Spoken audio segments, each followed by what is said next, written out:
Okay, I'm glad everybody is here tonight. We have a good crowd. Hopefully everybody has been anticipating the study of the great book of Revelation, and I hope that it'll be very beneficial to you.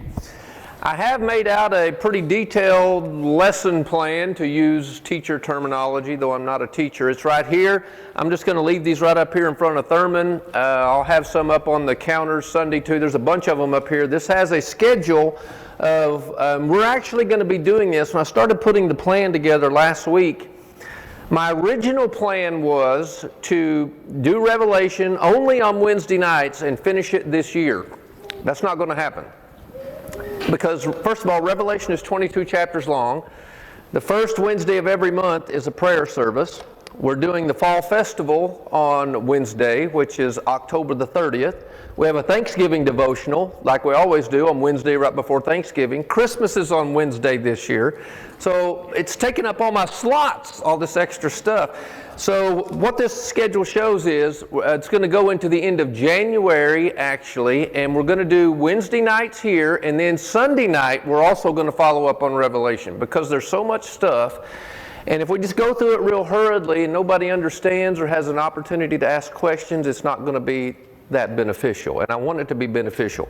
So anyway, this schedule, if you would pick one of these up, it will let you know what you need to be reading. And that really is the key.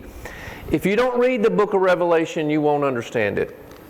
And believe me, I know it's daunting. I know it's intimidating, at least, the first couple times you've read it or whatever. But what I hope to do beginning tonight is to help you see what this book is about. And you see behind me these images that I've pulled off of the internet. All this stuff shows up in Revelation. And there's some weird stuff in there, man. I mean, there's dragons in there, and there's angels blowing horns, and there's bowls of wrath, and there's a judgment scene, a new heavens, a new earth, and there's these beasts right here, and there's this prostitute woman, and there's riders on white horses, and the four horsemen, and all this stuff. What in the world does this mean? I bet you probably asked yourself that before.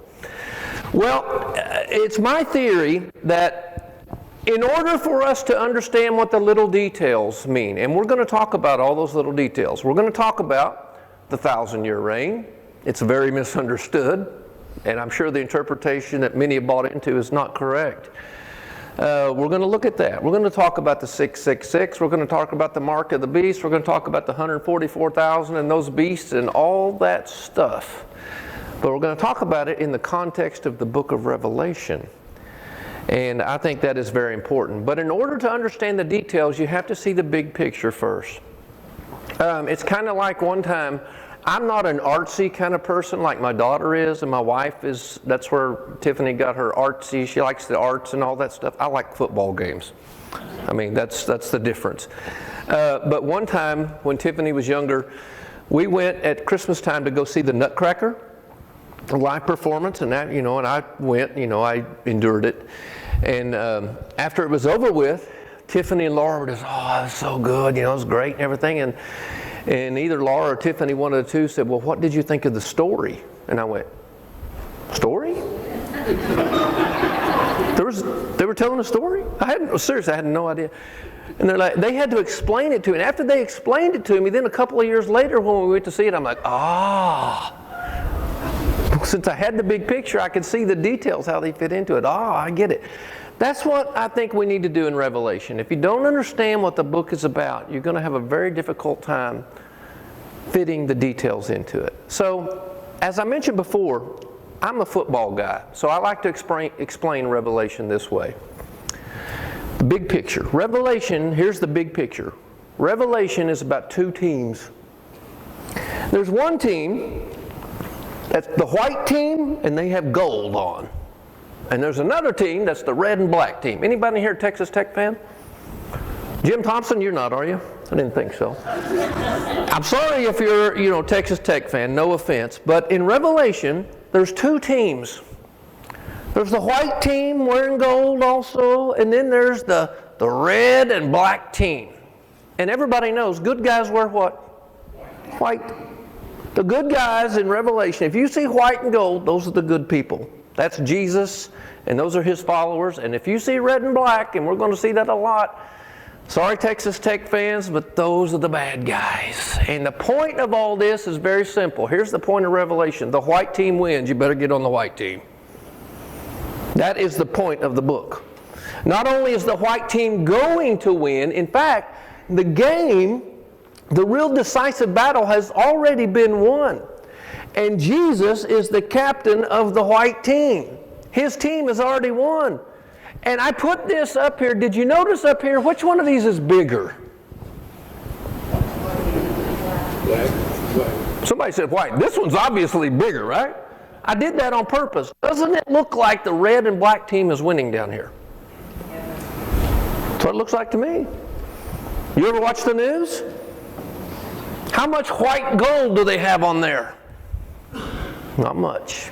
Everything is bad, the world's falling apart, and it looks like evil is dominating things, and all kinds of entities become very corrupt down here. That is what it looks like down here. That is what it looked like to the first readers to whom John wrote this. Don't be deceived. The white team wins. I know we feel discouraged down here a lot of times, those of us who are trying to follow the Lord Jesus Christ and His ways. It does look like evil is winning. It does look like the black team is winning. It certainly looks like that, and it feels like that. That's why a lot of people drop out.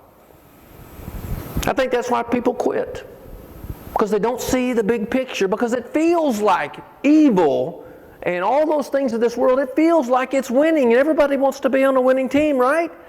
That is what it feels like. Don't be deceived. The white team wins. Get on the white team. And I think all of us have probably seen some chart kind of like this in the past. This is a timeline of future events, and this is what a lot of people say Revelation is about. Revelation is about future events, and you can see on here it's about the millennial kingdom and the 7 years of tribulation and all this stuff. Everybody's heard about all that, right? I want to tell you something. Revelation is not about making charts, it's about making choices. That's what the book of Revelation is about. The white team wins. You need to make sure you make the right choice. And you need to choose Jesus. He is the captain of the white team, and as I said before, He has already won. That is what the book of Revelation is about. Now, Sunday night I asked for people to send me some slips of paper, write down any questions you have about Revelation. I had a couple of people did, and so in the course of this lengthy study we're going to have, I'm going to attempt the best that I can anyway to answer those questions. One question that someone asked me the other night, which was a really good question. How come it's so weird? I mean, if God wants us to understand it, why was it written like that? Man, it's so confusing to me, and that's a really good question. Well, here's the answer. Revelation is called apocalyptic literature. Some of you went to a class the other day when some of us went to Waxahachie, and one of those classes was how to study the Bible. Some of you went to that class? Well, this is true. I learned this a long time ago when I had some good teachers teach me this. The Bible has lots of different genres, we would call them, or types or kinds of literature. They're not all exactly the same. It's pretty obvious when you're reading Revelation, it's not the same as the book of Acts. It's not the same as 1 Samuel. There are different genres, just like everybody has genres that you like to read. My wife's escapism genre is she likes to read, murder mysteries. Like what's that, Mary Higgins Clark? I like to read Tom Clancy stuff. That's my escapism reading. When I'm not reading a bunch of theology stuff, if I do escapism reading, it's pretty much a Tom Clancy book. They're completely different genres. They're not the same. Well, apocalyptic was a type of genre that's not in vogue now, but it was in vogue then. You see the years primarily from about 200 BC, and actually goes back a little bit because we're going to talk about the book of Daniel here in a little bit, to about 100 AD. That's about a 300-year period of time.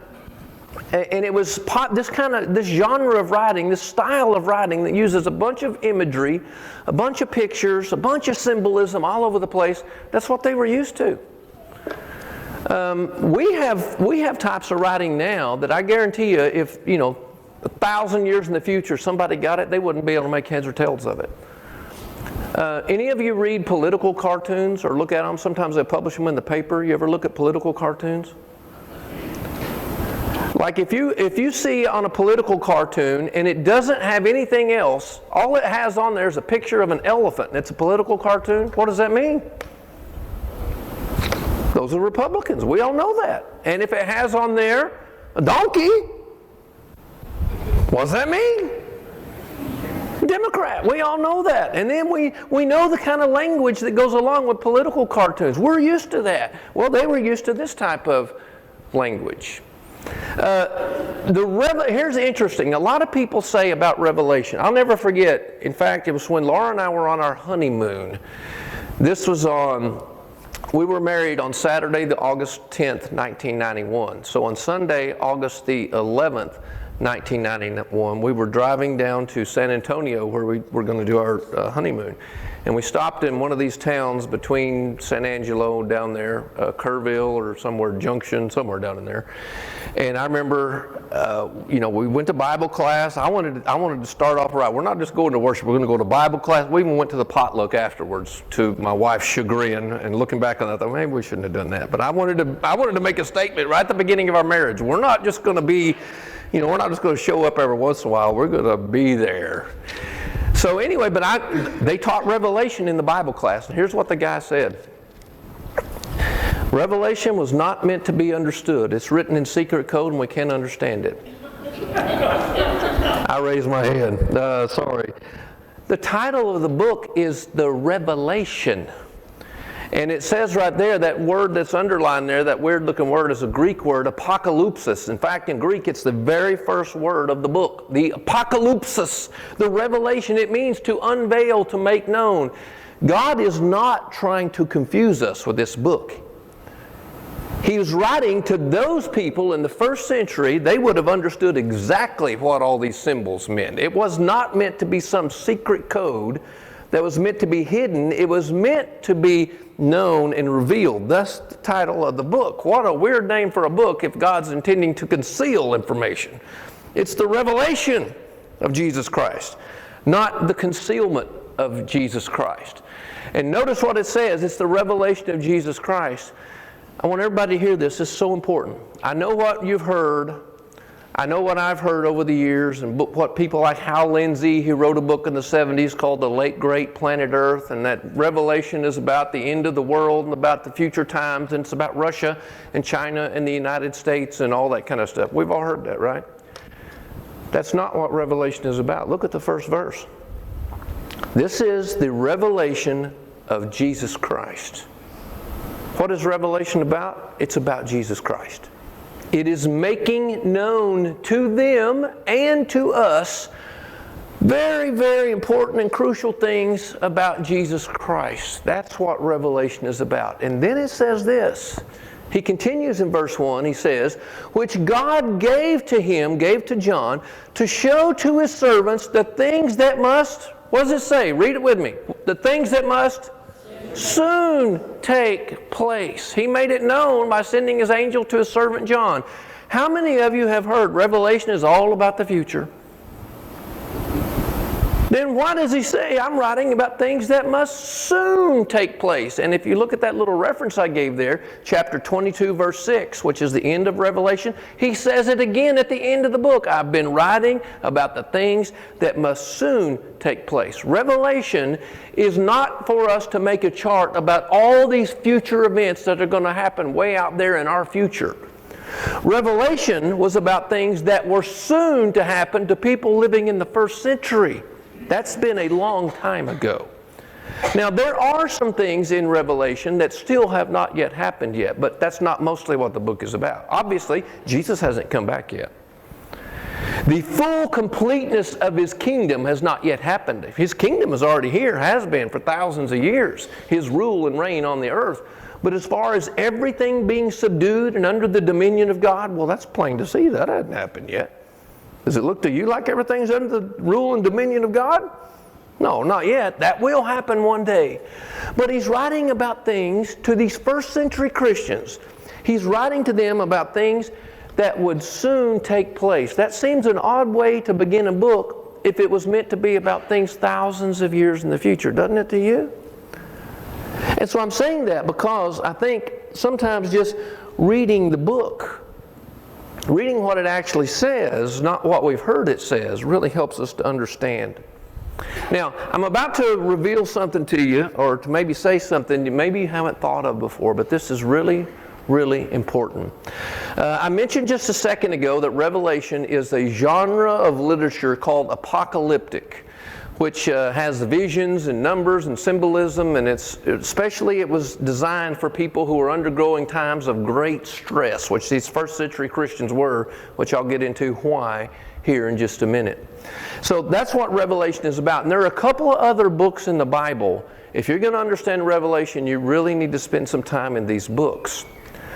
All that imagery, remember those images I brought up at the very beginning of the study of dragons and horns and angels and and all this weird stuff, these beasts and all that stuff?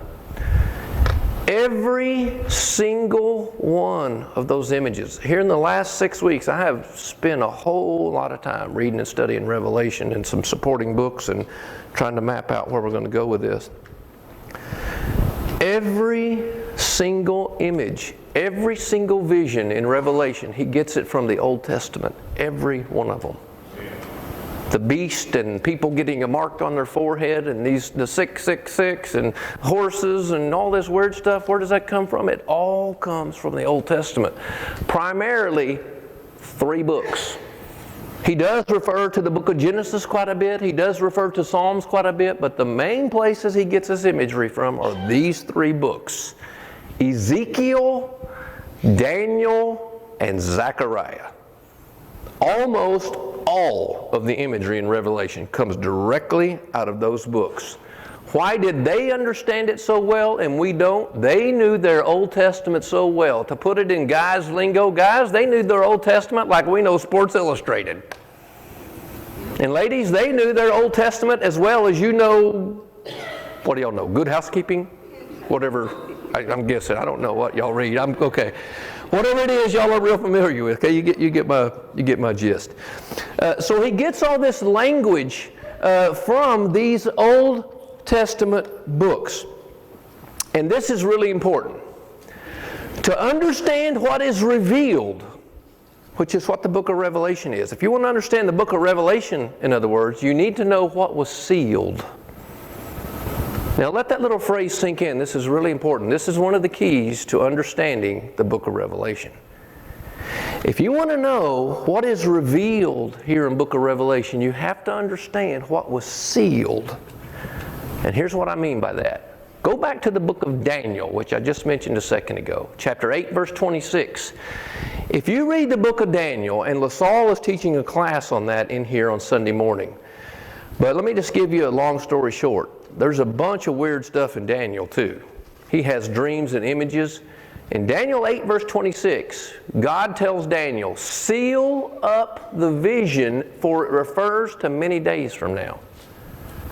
The reason you would seal something up or not make it known is because it's something way in the future. And that's what he tells Daniel. Daniel is writing about things that were still to happen a long time in the future. Daniel was written somewhere around 600 BC. And he's telling Daniel, I'm writing to you about things that are way in the future, so I want you to seal it up. And then he says in chapter 12, verses 4 and 9, he says, but you, Daniel, I want you to shut up the words and seal the book until the time of the end. Go your way, Daniel, for the words are shut up and they are sealed until the time of the end. So he sealed the book of Daniel. Now look at this verse in Revelation. Do not seal up the words of the prophecy of this book, the book of Revelation, for the time is near. Here's the point I'm going to make.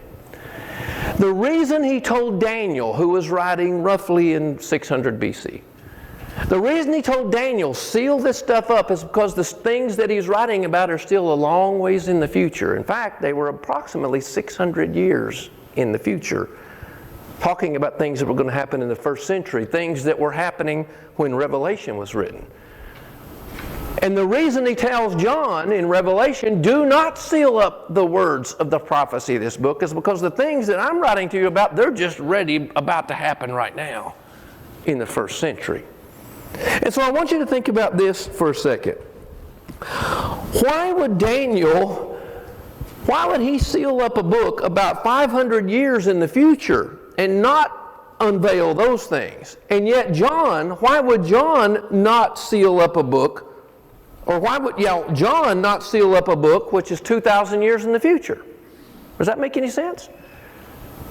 Daniel's told, seal this book up because it's 500 years in the future, which is when those events happened.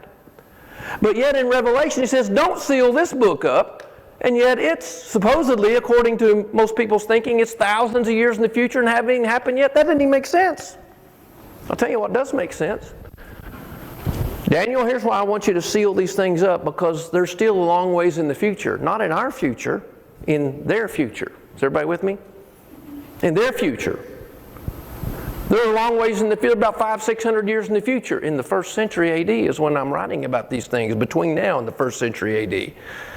It doesn't even make sense if he tells them to seal things up because they're 500 years in the future, but then to tell John in Revelation to not seal them up when they're thousands of years in the future. That doesn't even make sense. My point is, Revelation is not primarily about the future events. It's primarily about things that were just about to happen, were already happening, and we're going to get a lot worse that were happening in the 1st century. I'm just reading what the text says, not making any of this up. Okay, let's stop right there for a second, because I know I've said a bunch. I want to see if everybody's with me so far. Everybody understand? Come back Sunday night, we'll have more of a chance to really ask questions. We're kind of doing introductory background material, because if you don't understand this, you'll be completely lost. And my goal is for us to see the big picture, and then you'll be, okay, I get it. I get it. And what it was that Daniel sealed, that Revelation revealed, is this. It's that Jesus was going to bring judgment on the Roman Empire.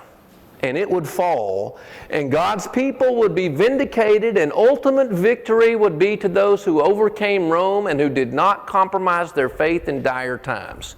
That is what Revelation reveals.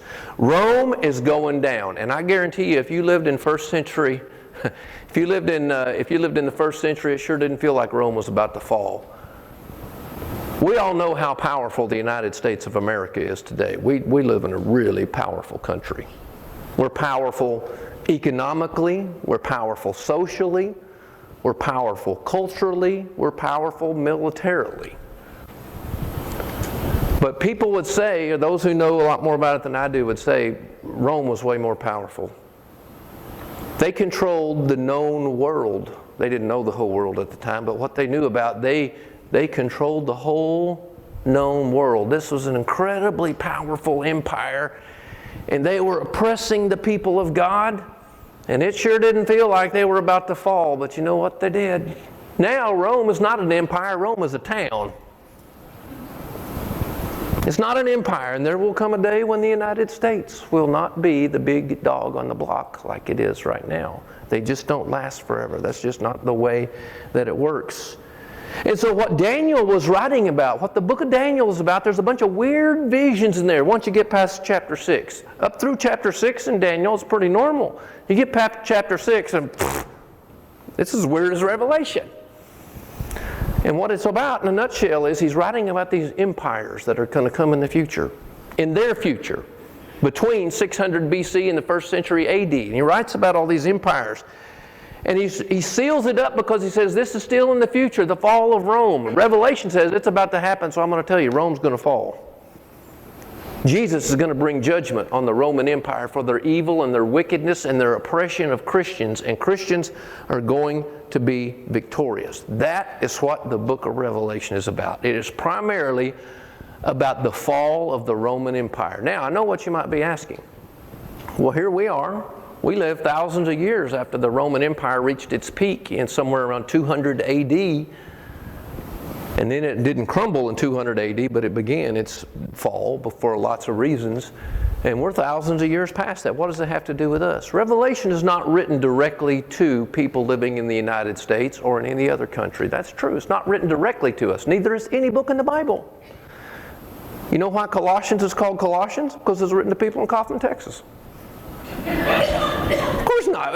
Colossians is called Colossians because it's written to the first century Colossians. I mean, this is not brain surgery, not rocket science. Same thing with Revelation. Revelation wasn't written to you and me. It was written to them. There are principles, eternal spiritual principles that still apply. Just like in Colossians. That's why we read and study Colossians and all the other books of the Bible. They weren't written directly to us. But boy, they're powerful spiritual principles that still apply to us. And one of those principles is this. Revelation has more worship language in it than any book in the entire New Testament. Actually, almost than any book in the entire Bible. Usually we don't think of, when we talk about worship, we don't usually think of Revelation, do you? But you read through Revelation, the word worship is used 24 times. And the reason he does that is because he wants us to ask ourselves this question, which is what he was asking these first century Christians. To whom are you going to bow?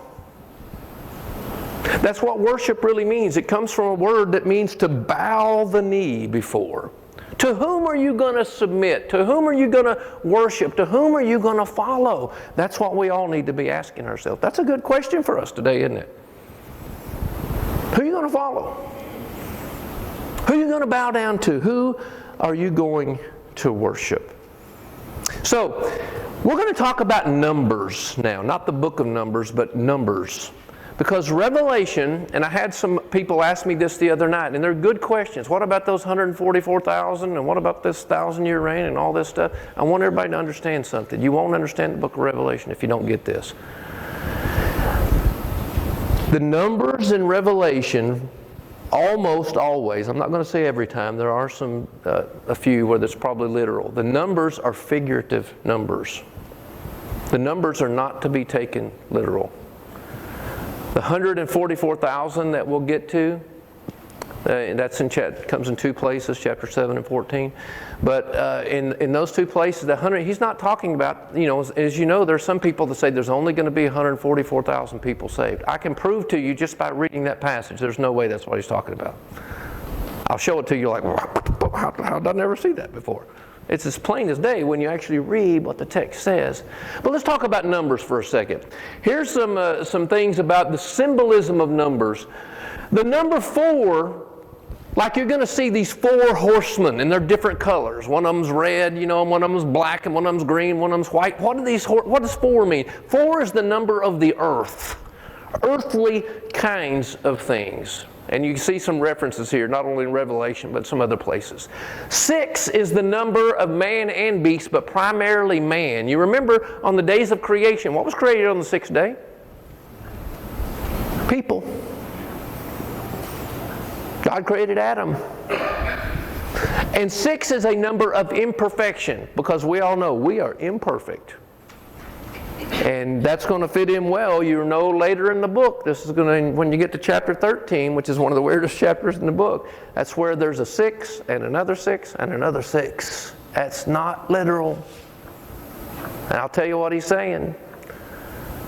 Why are you worshiping and following this beast whose number is 666, has the number of man, it's imperfect? You're following and worshiping the Roman Empire, these Roman emperors who were just men. Why are you doing that? That's what he's saying. But I'll prove it to you when we get to chapter 13. The number 7. 7 must be God's favorite number. Seriously. In the Revelation, there are 7s all over the place. We're going to find out that there are 7 churches that he writes to, and we know those aren't the only churches, because I just mentioned there was a church in Colossae. He writes to these 7 churches of Asia. There were more than 7, but he picks out 7. Why? It's a number of spiritual completeness. There's 7 seals in the book of Revelation. There's 7 bowls of wrath. There are 7 trumpets. God likes the number 7. Laura and I were talking about this earlier. Did y'all see the rainbow this evening? It still does rain around here. There was some storms around. It didn't rain at our house, but maybe it did at yours. But y'all see the rainbow? Guess how many colors are in the spectrum of the rainbow, the spectrum of light? Guess how many colors there are? 7. Red, orange, yellow, green, blue, indigo, and violet. I remember that because I had some test back in 1979 when I was like in 10th grade. What are the colors of the spectrum? I'm like, oh, it spells out Roy G. Biv. Roy G. Biv, red, orange, yellow, green, blue, indigo, and violet. Whatever works for you. Worked for me, I still remember it 40 years later. God likes the number 7. How long did it take God to create all of creation and finish everything? 7 days. 7-day rest. God likes the number 7. It's a number of completeness in Revelation. The number 10 is fullness and multiplicity. There's going to be a bunch of 10s. There's going to be weird stuff with 10 heads and 10 horns. He doesn't mean that literally. He means a full, complete number, and especially if you cube 10. 10 cubed, we all know from math. Remember what cubed is? 10 cubed is what? 1,000. Wait till we get to chapter 20. The 1,000-year reign is not literal. It's not literal. It's 10 cubed. He means completeness, absolutely completeness. There's no way this is going to be undone. There are verses in the Bible, for example, 1 Chronicles 16:15 says, talking about God, He remembers His covenant for 1,000 generations. If you're the 1,001st generation, you're out of luck. That's not what He means. God always remembers His covenant. Completely. I love Psalm chapter 50, verse 10. It says, He owns the cattle on 1,000 hills. If you have that 1,001st hill, too bad. No, it means He owns all the cattle. It's just a way of saying it. We use numbers figuratively, don't we? If I were to say to you afterwards tonight, if I were to say to you, I will bet you $1 million the Cowboys beat the Redskins on Sunday, nobody would take me up on it, first of all, because you're pretty sure that's going to happen. Sorry, James. Sorry, brother. But, I mean, truth is truth. But anyway. But, I don't mean that literally, because I don't have $1 million to bet with you. But we all know that's not to be taken literally. It's a way of saying, I'm so sure of this. That's what 10 cubed, that's what 1,000 means. And then 12. 12 was a big number in the book of Revelation. 12 has to do with things about God, and especially about the people of God. That's going to come in big when we get to that 144,000. What's 12 times 12? You remember multiplication tables? 12 times 12 is 144 times 1,000, 144,000. That's not literal. That's not literal. He means these are the full, complete people of God from all time, from the Old Testament. How many tribes of Israel were there? 12. It's also from all the complete people of God in the New Testament. How many apostles were there? 12. This is not hard. These are all the people of God from all times. That's what symbolism means. And then I put these two other ones in here. 2 is the number of division. I never really noticed this until I was studying this week. I found it in a book. I thought, doggone it, I never noticed that. Don't know if it means a lot, but remember the days of creation? After each day He says it was good? Go check out the second day. He doesn't say it was good. That doesn't mean it wasn't. He just doesn't say it. He says it on all the other days. He doesn't say it on the second day. 2 is a number of division. There's Cain and Abel. There's Jacob and Esau. There was the sheep and the goats in the New Testament. There's light and dark. It's division. That's a number 2. It's going to show up quite a bit in Revelation. And then the number 3 is a big deal in Revelation. There's a bunch of 3s. 3 it shows about deity. Things that are specially complete in relation to God. There's God the Father, God the Son, God the Holy Spirit. 3 is also the very first number that has a number before it, and its number, and a number after it. 3. So, those are some things about numbers in the book of Revelation. So the reason I say that is because, especially when we get to those things, the 666 and the 144,000 and the 1,000-year reign in chapter 20, remember this. It's not literal. It's symbolizing what these numbers mean. This is a map of, this is who he's writing to. If you read, which we're going to do on Sunday night, we're really going to get into the text. He's writing to the 7 churches in Asia. There were 7, there were more than 7, but he writes to these little churches. I've kind of given you a big picture right here. You have the Mediterranean Sea right here. There's the Black Sea, so Russia's up over here, and this is Europe, be over here. And then here specifically are these 7 churches. He writes to these 7 churches, real churches. Some of them we have letters to. Ephesus, and then there's Smyrna, Pergamum, Thyatira, Sardis, Philadelphia, Laodicea. He writes to these churches. These are real people in real time in the first century. And I want to show you a passage from chapter 17. He says, this calls for a mind with wisdom. I would echo that when you're reading the book of Revelation. Just keep your senses about you. Don't get too alarmed. The 7 heads are 7 mountains on which the woman is seated. If you know anything about history, Rome, has anybody here ever been to Rome? I never have. Anybody? Several of you have been to Rome. Isn't Rome known as the city on 7 hills? That's one of its most ancient caricatures. I've never been there, but I've read a bunch of stuff on it, and that's what they all say. This would be like saying, I don't even have to tell you what city this is. The Alamo City. True story. This is funny. I'm not making this up. When Laura and I went on our honeymoon in 1991, we love San Antonio. So we go to San Antonio, and together we had never been to the Alamo. So we check in at our hotel, and this is before GPS and all that stuff. You know, we don't know where we're at. We know we're from San Angelo. We don't know we're in a big city. And so we asked the guy at the hotel. I went up to him and I said, "Excuse me." I said, "We're getting ready to go out and do some exploring. Where's the Alamo?" I'm not making this up. He goes, "The Alamo?"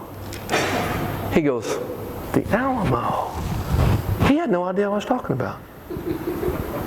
He's a hotel guy in downtown San Antonio. And I said, you got to be kidding me. I mean, if you go to San Francisco and you're there and you say, where the Golden Gate Bridge is, do they say, Golden Gate Bridge? I have no idea.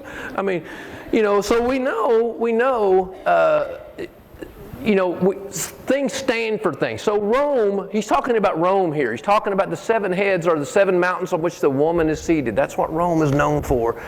And there are also, this is confusing, but I'm going to show you a chart here in a minute. You're going to go, that makes sense. These are 7 kings, 5 of whom have already fallen. One is, and the other has not yet come, and when he does come, he's going to remain only a little while. And as for the beast that was and is not, it's also an 8th that belonged to the 7 and goes to destruction. John, could you have been a little clearer on that, brother? Aren't y'all thinking that? I am. Every time I read that, I'm like, what in the world? Dude, I mean, I'm a Bible major, and I'm like, what does this mean? One of the things I love about my job is I get to study a lot and when you study a lot, you just find good stuff. Most of the time, not all the time, but you find good stuff. And one of the sources I read put it this way. Now, I don't know if you can see this, but these are a list of the Roman emperors. There's Augustus and Tiberius, has the years over here, beginning in 27 BC. Augustus, Tiberius, Gaius, Caligula, Claudius, and Nero. And then there are these 3 right here in the middle, and there's a passage from Daniel that says, shall 10 kings arise, and another will arise after them, and he will put down 3 kings. These 3 kings right here, notice they all reigned, 3 guys in 1 year. In the same year. They weren't there very long. So they don't really count these as being really kings. And then there's these others, Vespasian, Titus, and Domitian. Now look at this. If you take those 3 guys out, which nobody counts anyway, here's what you have. You have Augustus, Tiberius, Caligula, Claudius, and Nero. Revelation 17:10, which we just read, says, they are 7 kings, 5 have fallen. In other words, when Revelation was written, these first 5 guys, they're already done with. Everybody with me? And then he says, one is Vespasian. Vespasian reigned from 69 to 79. Now, I could be wrong about this. And that's true. Who knows? It's not crucial that you know exactly what year Revelation was written. I think Revelation was written somewhere when Vespasian was on the throne. One is. In other words, when I'm writing Revelation, he's the one. He's the big, mean Roman emperor who's on the throne right now. Does that make sense? I think that's what he means. I could be wrong. The other is yet to come. Titus reigned just 2 years, from 79 to 81. He was only there a short period of time. But here's the one he's pointing to. Domitian. He himself is also an 8th king, but he's also one of the 7. He is the one that Revelation is pointing to. You think it's bad now? You think things are beastly right now? There was some persecution going on under Vespasian when the book of Revelation was written, I think. But Revelation shows, it's about to get worse. It's about to get a lot worse. And history tells us when Domitian came to the throne, it did get a lot worse. So bad to where literally they would take, you've heard at the Roman Colosseum, they would take these Christians and they would put them out in the Colosseum for sports and turn the wild animals on them like lions and tigers and so on and so forth. And can you imagine the horror, just how bad a society is when they clap and cheer for that kind of thing? And then also he would take these Christians and he would dip them in wax literally and impale them on poles to light his courtyard. Some of these emperors would do that. Actually happened. You have to be sick to do that. And they were. They were a sick, sick society. So the reason I say all this is to document when it was written and what was going on. Christians were being persecuted horribly by these Roman emperors, but it was about to get a lot worse, which is what Revelation is warning of.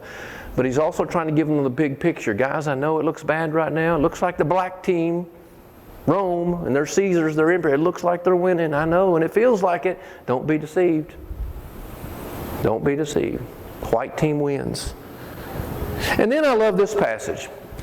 If you will read Daniel chapter 7, and I hope tonight, or you'll go home and read Daniel 7 and compare it to Revelation 13. Remember we talked about earlier, they're both apocalyptic books, and Daniel gets his language right out of Daniel, or Revelation gets his language right out of Daniel.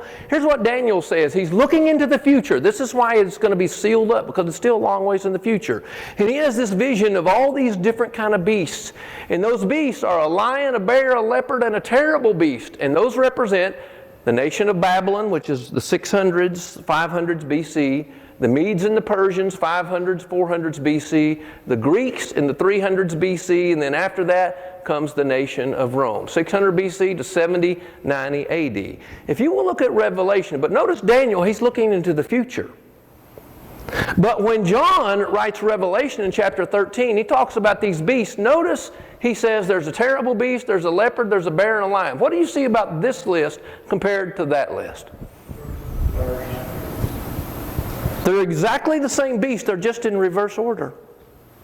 And here's why they're in reverse order. Because Daniel, writing in 600 BC, is still looking out to the future. And so he has them in the order in which they come. Let me go back. John is writing in Revelation, is looking back in time. He's looking from 90 to 70 AD. He's looking back to 600 BC. So he sees the one that's on the throne right now is the terrible beast, that's Rome. And he looks back to the one before that, the Greeks. And he sees a leopard, and he sees a bear, the Medes and Persians, and he sees the Babylonians. Does that make sense? That's why I think there's no doubt when you get to talking about that beast. I heard somebody say one time that the beast was Jimmy Carter. And it just depends, what happens to be going on. That would be from 1976 to 1981 when Reagan was inaugurated. If you thought Jimmy Carter was really bad, maybe you thought he was the beast, and it's been Hitler, and it's been Stalin, and it's been whoever your favorite, bad guy is at the time. That's not what he's talking about. He was specifically talking about Rome and the Roman emperors, but that has applications to other people and other nations. There have been a lot of other beastly nations since the Roman Empire disappeared. If Nazi Germany was not a beastly nation, I guess I don't know what one would be. That was a beastly nation. It rose and it fell. They didn't think they would, but they did. The Soviet Union, guess what? There isn't a Soviet Union anymore.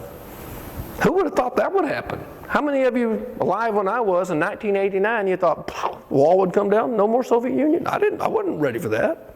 I didn't think that was going to happen, did you?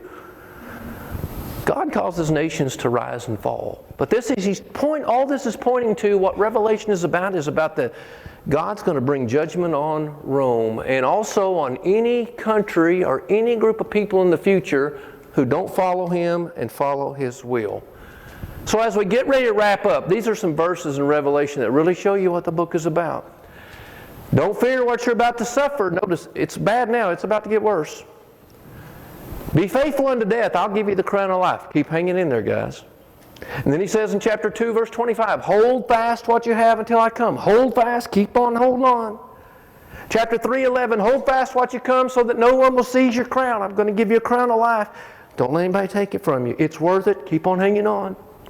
13:10, this is a call for the endurance and faith of the saints. I'm calling on you to endure and to keep your faith.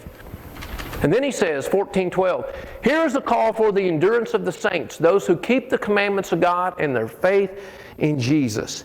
He's telling them and he's telling us, guys, I know it looks bad. But if you keep hanging on, I'm going to reward you, and I am going to judge evil one of these days. Doesn't it make you mad that you look around today and it doesn't look like evil gets any punishment at all? Doesn't it look like that to you? Their day is coming. It's going to happen.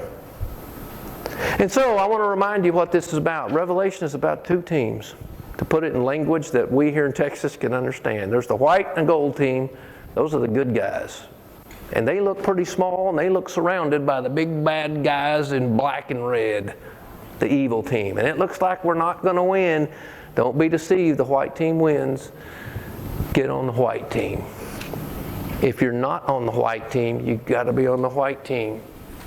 And as we're going to see when we get to those other passages later in the book of Revelation, there is no 7-year tribulation period. I'll prove that to you from the book of Revelation. We've all heard that, right? By the way, let me take it a little aside here. I know it's 1 minute till 8, so I got a whole minute, right? This stuff about the end times and all this, and all the tribulation period and all these kind of things, millennial and all that. Did you know those interpretations have only been around for about the past 150 years of all 2,000 years of Christian history? So people before that were stupid, right? They couldn't figure that out. Let me tell you something. I don't know everything. But one thing I do know, there were some really, really smart people that have always lived since day one of Christianity. And if nobody figured it out for 1,850 years, and you just now figured it out, guess what that means? It means you're wrong. Those people who lived 1,850 years before all this modern day rapture and tribulation period and all that junk, none of them thought any of this was what it meant.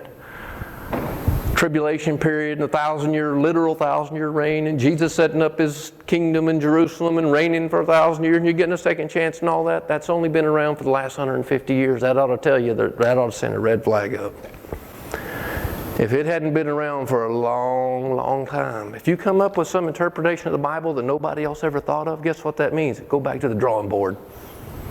That's what it means. That's right. There were some really, really smart people who lived way before the last of all of this. So this is what I want to leave us with. Guys, if you're not on the white team, you got to be on the white team. White team wins. And if you're already on the white team, don't be deceived. Don't give up and don't quit. Yeah, it looks like the black team is winning. Looks like the red team is winning. Sometimes it does look like that. Don't be deceived. White team wins. Make sure you get on the white team. Let's close.